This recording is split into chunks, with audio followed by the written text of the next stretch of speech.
Go inside the Crimson Tide with your hosts Rodney Orr and Gary Harris, keeping you informed on everything Alabama. Tider Insider TV, brought to you by Visit Tuscaloosa.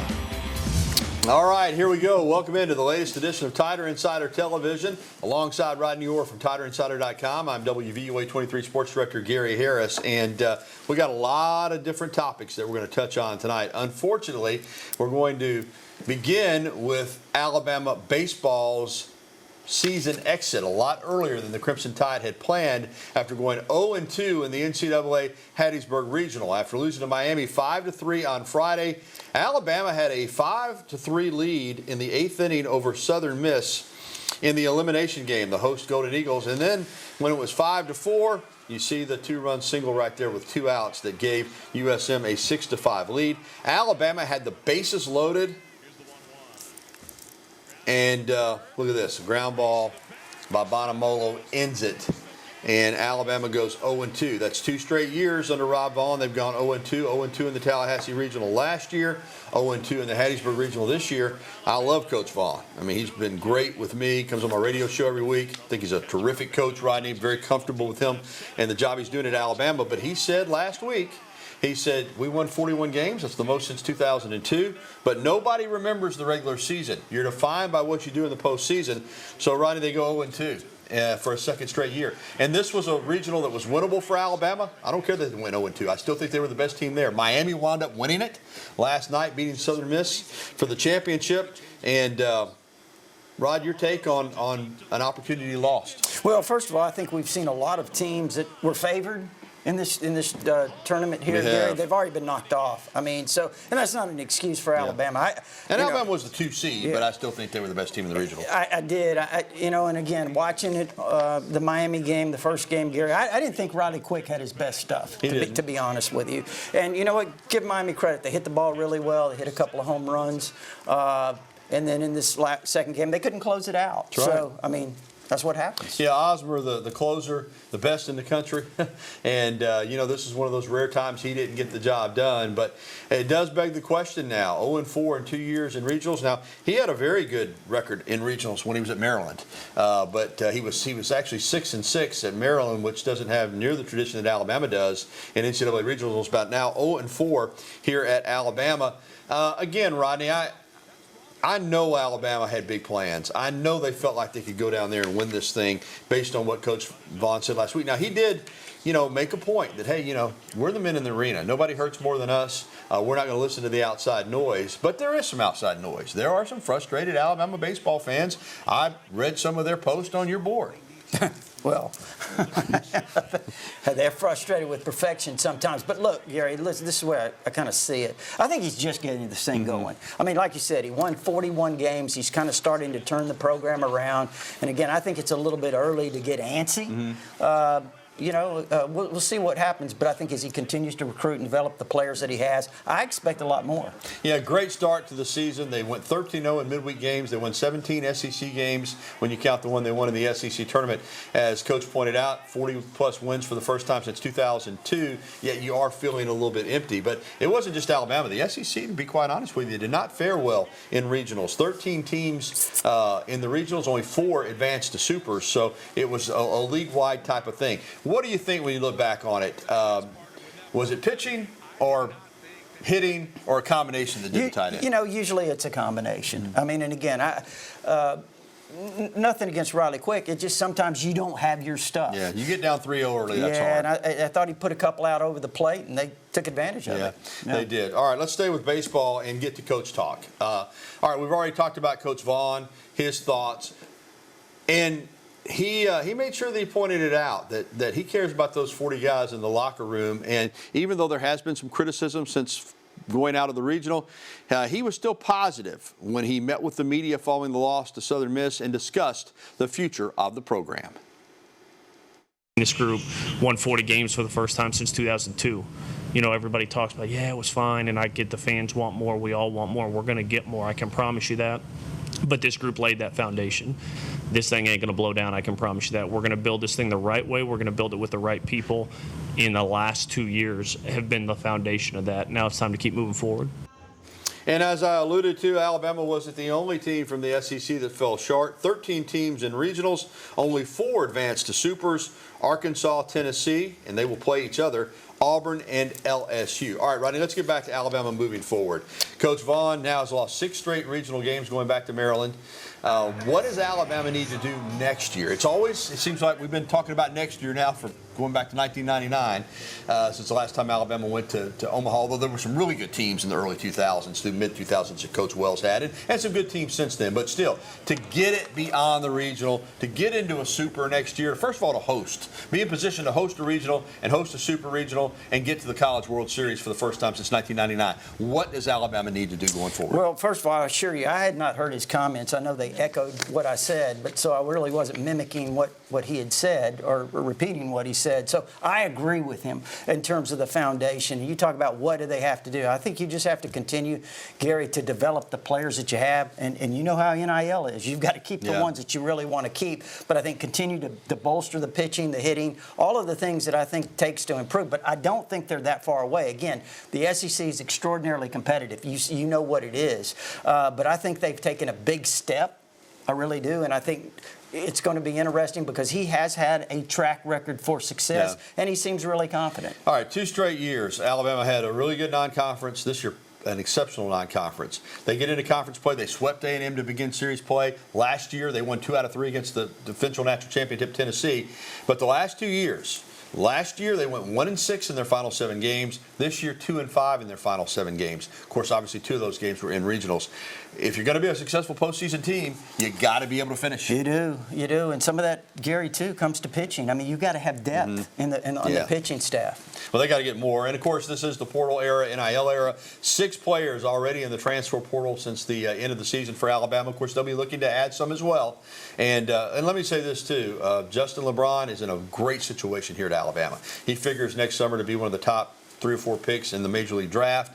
But there will be those out there that will try to lure him to their schools with the offer of major NIL money. It'll be interesting to see. I hope he stays. I feel like he will, but that's the reality of where we're at right now. When you have a great player, and he is a great player, and he still has college eligibility left, can't go to the draft, it'll be Alabama will have to pony up to keep Justin LeBron. All right, let's move to basketball. Speaking of ponying up, they had to do what the Tide did for LeBaron Fallon, but it worked. The Mobile native who had declared for the NBA draft is coming back to Alabama for his sophomore season in 2025-2026. As a true freshman, Rodney started 27 of 37 games. His numbers, particularly when you consider, some of those games he didn't play a lot when he didn't start, but he averaged 10.6 points, 3.3 rebounds, 3.8 assists. He shot over 40% from the field, 31 from 3, and he is only going to get better. You and I have talked about this a lot.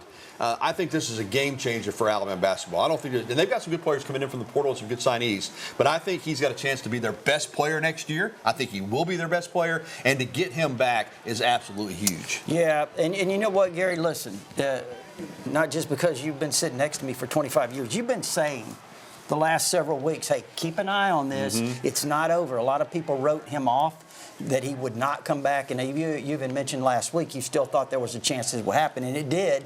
And to be honest with you, it kind of surprised me a little bit that it happened. But how big is this? I mean, this is something that we've talked about on this show. What's going to happen with point guard? And I think really this solidifies that. No doubt. And I'll say this. The reason I say keep an eye on it was I didn't know when he went through the process, and I'm sure Alabama, even though J.D. Davison, give him credit. He's hung in there. He's now with the Celtics. But he left early and had to go the 2-way contract route, the G League route.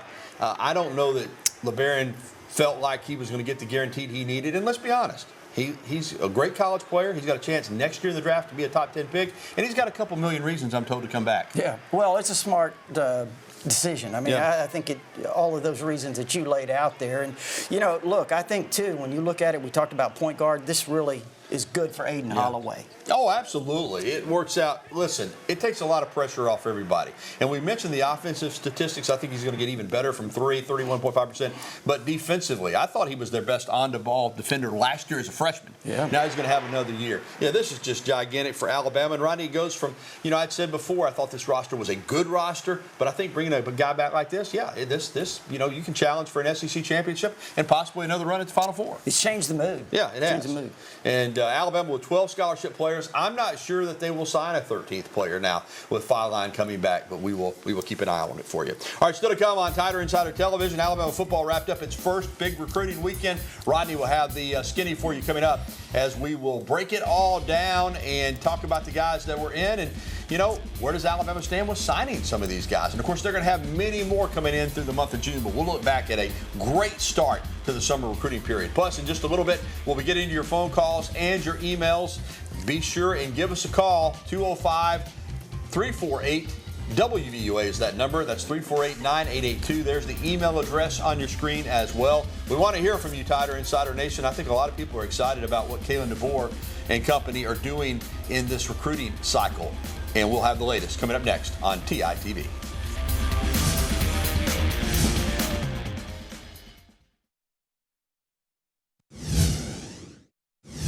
And welcome back to TITV, presented by Visit Tuscaloosa. They do so much great work in our community. Go to visittuscaloosa.com. Alongside Rodney Orr, I'm Gary Harris. And this past weekend was the first big recruiting weekend in Tuscaloosa. And it appears, Rodney, that Alabama, again, we don't know for sure, but they appeared to just hit it out of the park, man. Players, prospects were out there tweeting. Their parents were tweeting. The recruiting analysts were all over it. They had 12 official visitors over the weekend and 17 more coming up for this weekend. So it's obvious that Kalen DeBoer and this staff Courtney Morgan, the GM, they can really, really recruit. But let's run down some of last weekend's visitors, and let's start with the 3 offensive linemen. You told me on my radio show yesterday morning, listen, you got to win in the trenches still. Well, Malachi Lee of Honolulu, Bryson Cooley of Laurel, Mississippi, and Deacon Schmidt of Windsor, Colorado, all 3 appeared to really have a great time in Tuscaloosa. I said last week, Gary, on our show, I think Alabama's going to do extremely well with the defensive backs, the secondary, running backs, quarterbacks, all those different positions. And I think they did really well on the offensive line last year. But how do you recruit in the trenches year in and year out? I think that's really big. And you mentioned those 3 guys. Malachi Lee is one of the elite offensive tackles in the country out of Honolulu, Hawaii, had a tremendous visit. I mean, again, you're talking about these guys still have several visits left this summer before they ultimately make some decisions. Bryson Cooley out of Laurel, Mississippi, a guy that a lot of people thought was leaning to LSU for quite a while. Now he might be leaning to Alabama. And again, other visits are coming up. And Deacon Smith, the #1 player out of the state of Colorado, came in talking a lot about Oklahoma, Tennessee a little bit. Alabama really showed him a good time. So I think Alabama's in good position with those guys. Again, how does it kind of play out over the next several weeks? That'll be a key. Indeed, it is. And let's touch on some other guys that were in, and let's get to the defensive side for just a moment.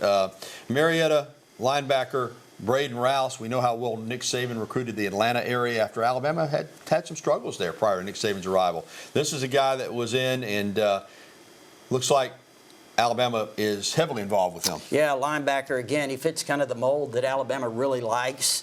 He's a guy that's about 6'2", 205, Gary, but he's got the frame to get a lot bigger. And I talked to someone really close to Braden right after the visit, said it was absolutely amazing, had a great visit. And again, coming in, there was a lot of chatter about Tennessee kind of being the leader at that point. But I think right now, with the visit he had to Alabama, I mean, he said it himself, they kind of set the bar. But he does have those visits coming up, and one of those is to Tennessee later this month. And KJ Ford, a guy that is Alabama the leader for him? Well, I think they might be. Again, Duncanville, Texas, there's a lot of connections. Obviously, Keelan Russell, the true freshman quarterback, going to have a hand in that in terms of helping Alabama recruit. But look at him off the edge. I mean, he's a tremendous player. He's 6'3", he's 240 pounds or so. He's a guy, Gary, when you look at him, he's got the frame to fill out. Maybe he ends up a defensive end. Maybe he ends up like a bandit-type player. That versatility is really big. And we mentioned the offensive lineman, some good quality defensive linemen in as well this past weekend. There really was. Again, when you're talking about Titan Davis out of St. Louis, these guys are highly recruited. Nolan Wilson out of Pecune, Mississippi. J.J. Finch out of Indianapolis, Indiana. That's a good group right there. If Alabama can land a couple of those guys to go with maybe a Jam Matthews or a Cam Johnson, guys that I think could also project as defensive linemen that are already committed, that's a good class. And they've got 3 or 4 other top-notch defensive linemen coming in later this month. So it could be a really good group on the defensive line. Well, Kalen DeBoer always wants quality receivers. The Tide host hosted two of the best, Booby and Darby. Yeah, Booby Feaster, we talked about him last week. Of course, he's from DeSoto, Texas, one of the top programs out there in that state. Gary's a really electric player. He's like Ryan Williams. He reclassified. So you're looking at LSU, you're looking at Texas A&M. They still have visits there, but Alabama did a great job with Booby. And let me say this, he's got a tremendous long-time relationship with several staff members here at Alabama. And Darby is committed. Kenny Darby's committed to LSU. He's out of Bossier City, Louisiana. But listen, he says now he's going to make that final decision announcement on July 4th. All right. Couple of guys that really, let's start with one that could be on commit watch, and that's Sincere Johnson, the linebacker out of Cleveland. Yeah, he will announce his decision later this month, right after his Ohio State visit. And like I said last week, he's from Cleveland, Glenville. Glenville is a school that has produced a ton of players to Ohio State. But again, we saw what Alabama did last year with Justin Hill, who was projected to Ohio State out of Cincinnati Winton Woods. Went in there, they stole him from Ohio State. Can they do it again? I think Sincere Johnson had a great visit here this last weekend. All right, one thing we know after just 1 year with this 4-2-5 defense and Kane Womack and these defensive coaches, they like big defensive backs, and not just physical ones, tall ones. Yeah. And you've got the five-star safety out of Las Vegas, Bishop Gorman. Jet Washington was on a visit. I know Oregon's heavily involved. Washington, there's schools out on the West Coast. But this is a guy that I think you could say Alabama might have made up some ground with him. I think they did a great job with him. And you know, right now, if you ask me, I would say probably Alabama and Oregon, though he does have visits set to Ohio State. And we'll see what happens there. USC is another school that's definitely in the mix. They have a visit set. But like you said, he had a really good visit. When you talk to people, Gary, that actually saw him here, said reminds him a lot physically of Dejoun Lee, the true freshman corner here at Alabama. So he's got that great height. There you see his athleticism. And real quickly, everybody's always interested in quarterbacks. Jet Tamala out of Nebraska, committed to Iowa State, was here on an unofficial visit. Yeah, Jet Tamala out of Omaha, up at Millard South High School. He's their #1 prospect in the state of Nebraska. Threw for over 3,600 yards, 47 touchdowns last year. He's only thrown like 12 interceptions, and they throw the ball a lot. Yeah. So he's a really good-looking quarterback. Now, he is committed to Iowa State. He visits there this weekend, and then I think after that he'll make some decisions on what his future is. But also they've got another quarterback coming in this weekend, Matt Ponatoski from up at Moeller High School, the legendary Cincinnati. Moeller High School. Yeah. All right, that's a pretty complete recruiting wrap on this past weekend. All right, we're going to come back. It's time to get some phone calls rolling. Phone lines are open. Let's change that. 205-348-9882 is the number. Give us a call. And we want to communicate with our Tighter Insider Nation folks out there. 205-348-WVUA. We'll be back after this.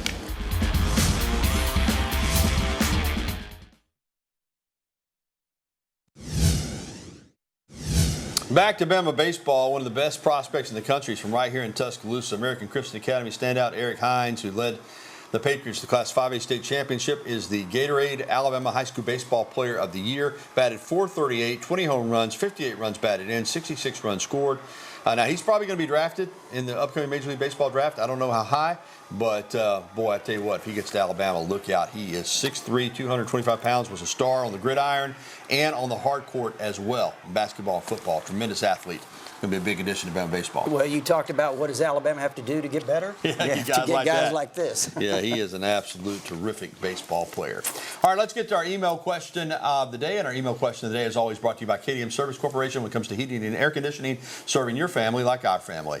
All right, and Pat wants to know, why have Alabama and Auburn neither played Troy in football? Well, Pat, Alabama has had a long-standing policy of not playing in-state schools outside of Auburn in the Iron Bowl. That's just the way it's been. Now, Auburn has played Alabama State. They played Jacksonville State.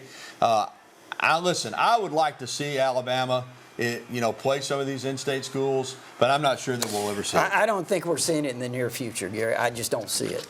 All right, thanks for that email question of the day. Phone lines are open, 205-348-9882. We're going to take another break and get in on those phone lines. If not, we've got a couple of emails that we'll get to. We'll be back after this.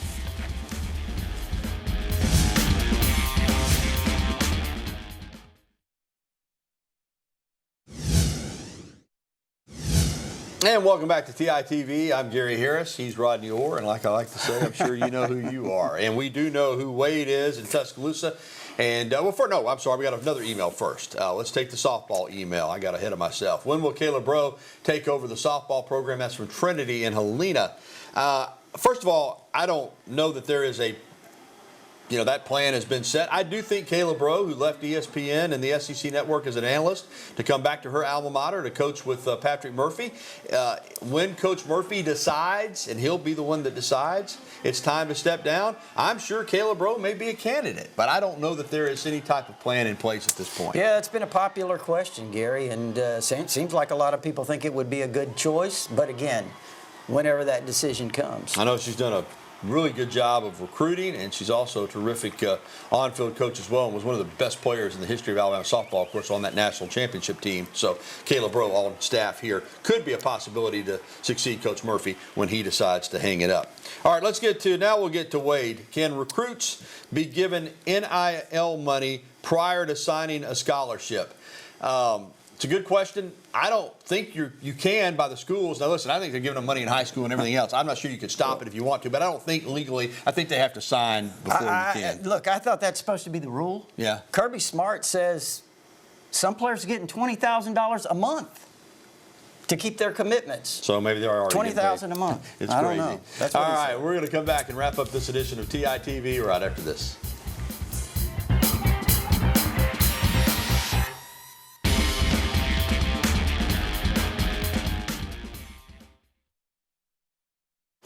Now, former Alabama Heisman Trophy winning running back Mark Ingram, former All-American linebacker D'Amico Ryans, and former Crimson Tide head coach Dennis Franchione are on the 2026 ballot for induction into the College Football Hall of Fame. So that's pretty cool. All right, that's going to wrap up for this edition of TITV. You can catch a replay tonight at 10:30 or anytime at WVUA23.com. We're going to leave you tonight with some video of some former Alabama defensive backs.